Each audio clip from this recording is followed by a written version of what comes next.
శంకరాచార్యులు వారి ఇది అడ్డు పెట్టుకుని శివానంద లహరిలో పరమశివుడి దగ్గరికి వెళ్ళి ఆయన నిందాస్తుతి చేశారు. ఆయన అన్నారు, ఒకసారి కైలాసం వెళ్ళారు ఆయన. శంకరుడు అన్నాడు, దా కూర్చో అన్నాడు. అదో చిత్రం, ఒక ప్రమిదలో 2 దీపాలు వెలిగినట్టు. శంకరాచార్యులు వారు ఈయన ఏమిటి ఇలా చూస్తున్నాడు, నన్ను ఏమైనా సత్కరిస్తాడా ఏమిటి, శివానంద లహరి చేశానని అని అశనంగరళం అన్నాడు.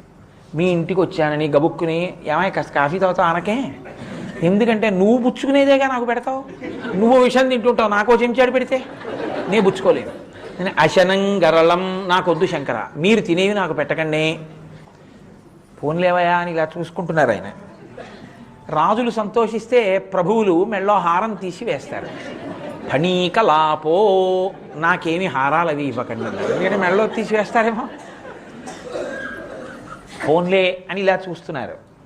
బట్టల జత పెడతాడా ఏమిటి, బట్టలు పెడతాడని. వసనం చర్మచా, ఏనుగు చర్మం కట్టుకుంటావు, నాకు పెట్టకండి ఏం బట్టలు.